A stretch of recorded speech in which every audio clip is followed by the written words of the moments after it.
Since we'll be leaving this place today, could you please move out? We'll also pay the $473 monthly loan.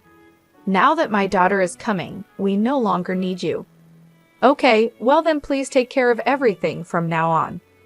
Even though we had supported our in-laws so much, they easily shifted their trust to the younger sister.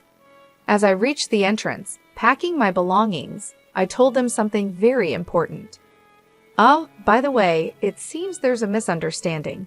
The monthly loan repayment is... As I said that, their faces turned pale in shock. My name is Emily, a 35-year-old office worker. I've been married to Tom for 3 years. We met through a mutual friend who believed we'd be perfect for each other. This friend's intuition was spot on. We were drawn to each other from our first conversation. Tom also felt the same, and we began dating. We continued the relationship smoothly, and around 2 years later, he proposed to me. I was so happy as I loved him deeply. Both our families agreed to our marriage, and we had a wonderful wedding attended by many. We then went on a honeymoon and began our life together as a married couple. We both worked, so we shared household chores. Tom had lived alone for a long time and could cook, which was a huge help. Even when I was late from work, Tom helped me and started cooking so we could have dinner soon after. We cooperated in all household tasks, and life felt peaceful and stress-free. We were grateful for each other's company. In the blink of an eye, 3 years passed, and our bond remained as strong as when we were newlyweds. However, a significant event occurred. Tom's father fell ill suddenly, and we rushed to the hospital. Dad, are you okay? Tom, Emily, thank you for coming. Sorry for causing you concern. It seems I overexerted myself. He had been a workaholic, often working long hours, and as he aged, the stress of those years took a toll on him. For now, I'll undergo some tests and wait for the results. I see. Tom and I were anxious, but more than that, my mother-in-law was quite upset. For the mother-in-law who had always supported her husband as a housewife, it was understandable that she was upset when her partner, the mainstay of the family, was suddenly in mortal danger. Mother-in-law, are you all right? Yes, somehow. We cared deeply for both of them and began visiting them more frequently, trying to be as supportive as possible. After a week, the father-in-law's test results came out. Although he was released from the hospital, there were concerns about a recurrence. Realizing that they might not handle another emergency, Tom proposed something. Hey, what if we live together with my parents? The proposal was expected. If my parents were in the same situation, I'd want to live with them too. Of course, I'm okay with that. Let's discuss it with them right away, I said. Thank you, Emily, Tom replied. We quickly presented the idea to our in-laws. Live together? We want to be a burden, said my mother-in-law, wiping away her tears. It's not a bother at all. Emily and I are worried about both of you, I reassured them. Thank you, both of you. Music. Our in-laws, teary-eyed, gratefully accepted. They must have been quite anxious. We promptly moved in with them. My mother-in-law, knowing that both of us worked, took the lead in the household chores. Thanks to her, we could focus on our jobs. The father-in-law retired early and spent his days resting at home, which improved his health. We all got along wonderfully without any issues, and life was joyous. However, our in-laws made a certain proposal. I've been thinking about this for a while. How would you feel about building a new 2-family house? My father-in-law said. Huh? It's a bit small for 4 adults to live in this house. And if Tom and Emily have children in the future, it'll be even smaller. Considering the future, I've been thinking of building a bigger house where we can live comfortably for the rest of our lives. However, it's not something we can afford with just my savings.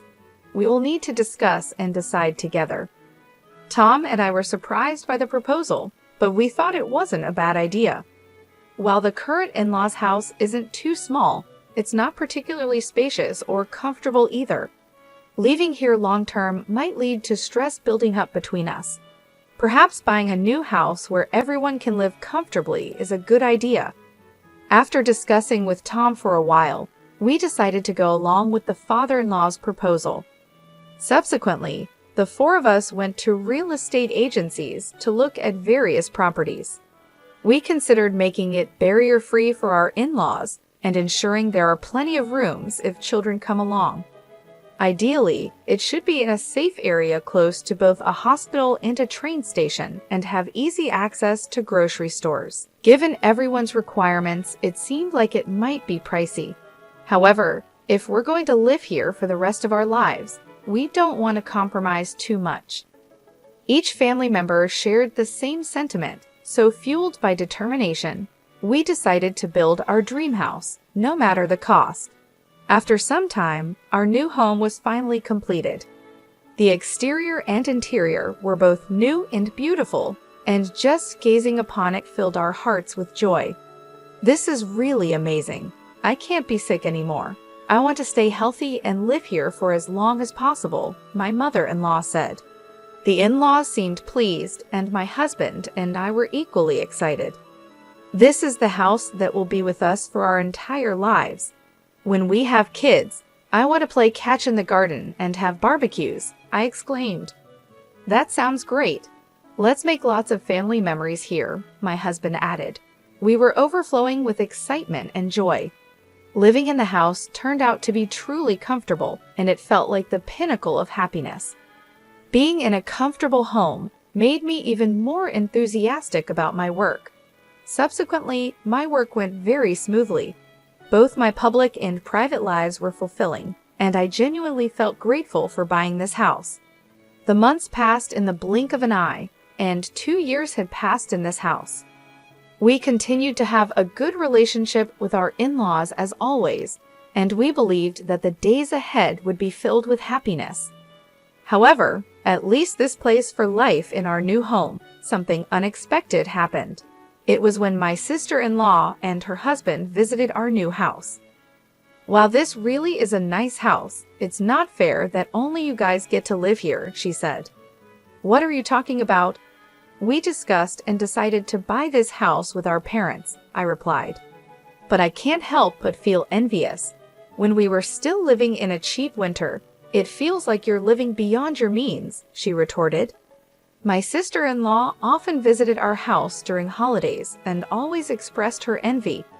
Every time she would accuse us of being unfair. We've been paying the mortgage for this house, and it's quite a hefty amount every month. We're living within our means, earning enough to pay for this house, so there's no reason for her to complain. If we were to live here with the in-laws, it would be so much fun, don't you think? What can you even know about the market for this house? My husband and I exchanged a glance. The sister-in-law probably just blurted out without giving it much thought. However, her careless words started to move my in-laws' hearts. It would be lovely if Kana could move and live here together, my father-in-law said. Yes, it would liven things up, my mother-in-law added. Hey, what are you two talking about? Haven't we been living together all this while? I said, trying to lighten the atmosphere. Oh, come on, I was just saying, the sister-in-law replied. Exactly, there's no need to panic, right? Ha ha ha, my husband added, attempting to diffuse the tension. While the in-laws tried to brush it off, it was evident that they were enticed by the idea of living with the sister-in-law. They seemed to have a particular affection for her. Even Mercer, their pet, went for her. She was a beauty with delicate features, looking like a doll since her childhood. 4 years younger than Tom, she was born when the in-laws were older, making them dote on her even more. This pampering had led her to become quite spoiled, and Tom had to deal with her demanding nature. Having heard all this from Tom, I was always wary of my sister-in-law. For a while after we got married, Tom and I were both caught off guard because she didn't seem to be causing us any trouble. However, recently, she had been increasingly eyeing our new house. Oh, Emily, you're back. Then I'll be leaving now, she said one day. Huh, I wish you'd stay a bit longer, I replied, trying to be polite, but hoping she would leave. But Tom and Emily might find it inconvenient, she said, pretending to be considerate. I don't think it's a nuisance, I said, trying to hide my irritation. You might say that, but it's evident in your eyes and behavior, she retorted. Unwanted guests should leave quickly. See you, Mom and Dad, she called out as she left. When the sister-in-law left, the in-laws were visibly upset. They looked as if they wished she had stayed longer. Even though they didn't voice their feelings, their faces and attitudes spoke volumes. I often felt out of place, retreating to my room after work to avoid the growing tension that lingered in our home. When Tom came home, we'd cautiously make our way to the living room for dinner, but the atmosphere around the dinner table became increasingly strained. Long silences would hang in the air, and it was clear something was amiss. Tom, too, sensed the change and began to suspect that the cause of our troubles was his sister.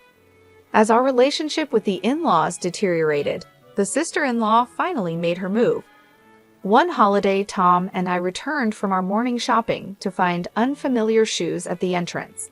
We exchanged glances, perplexed, and then his mother-in-law approached us from the living room. "You're finally back. We need to talk," she said, her tone unusually stern. As we entered the living room, there sat the sister-in-law and her husband. "Ah, you're finally here," she said, addressing us casually. "Kana, what's going on?" "From today, we'll be living here, so please leave," she declared, catching us off guard. "What?" Tom and I were taken aback by her sudden announcement. "What is she thinking, moving in today?"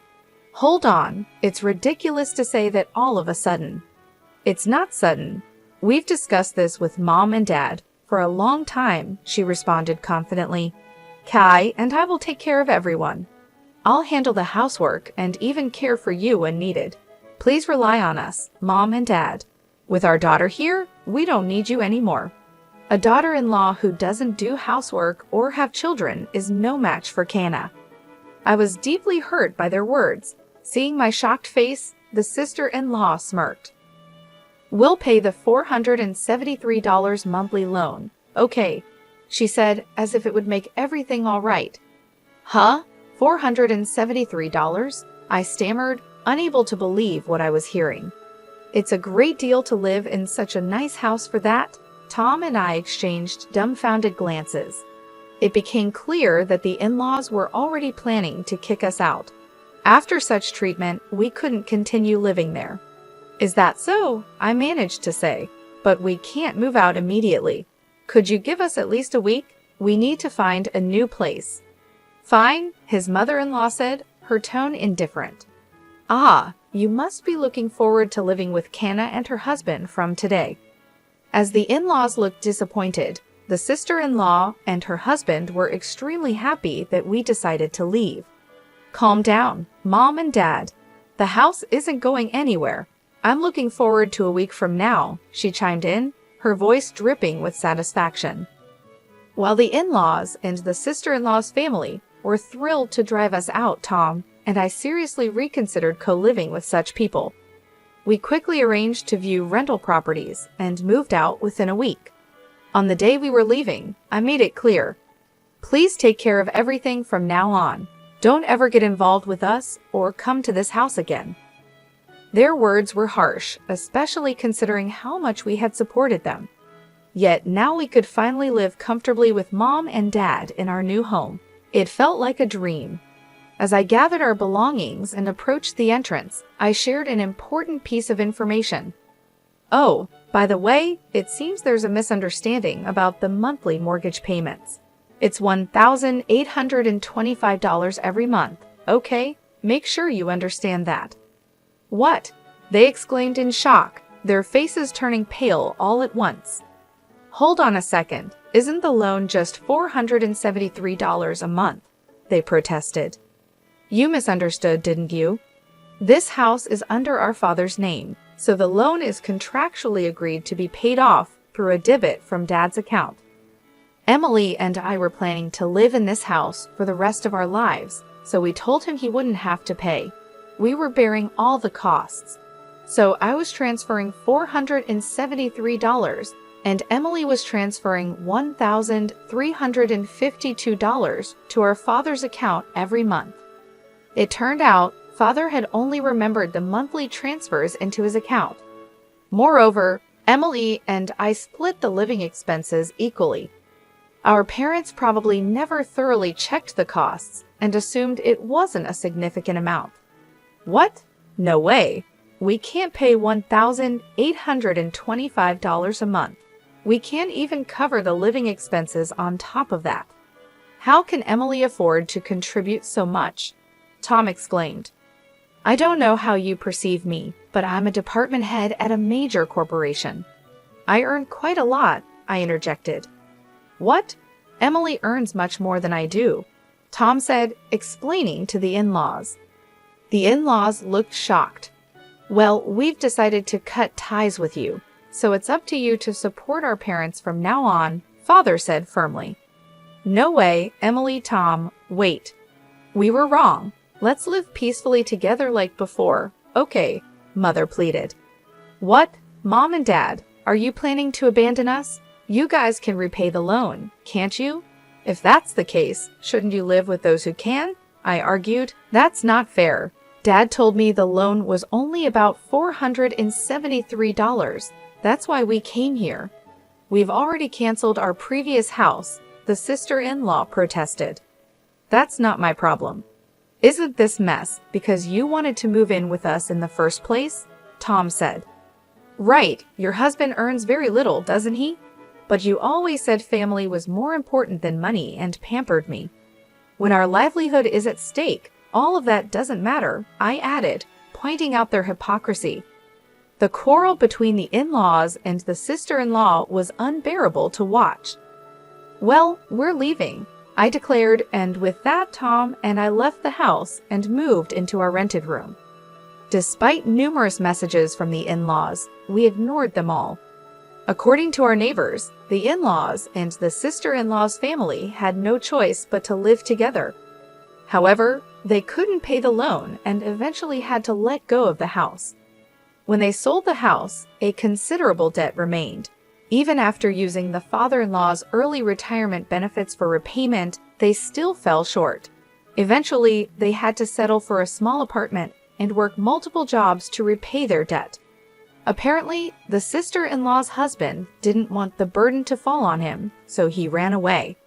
If only the in-laws had continued living peacefully with us, they wouldn't have faced these hardships. But again, it's none of our concern now. On the other hand, Tom and I found our rented apartment much cozier than anticipated. We planned to stay here for a while and save money. We lived happily, watching our savings grow at an incredible rate. We believed it was essential to save as much as we could for the future while enjoying occasional luxuries. Our aim was a happy life together in the years to come.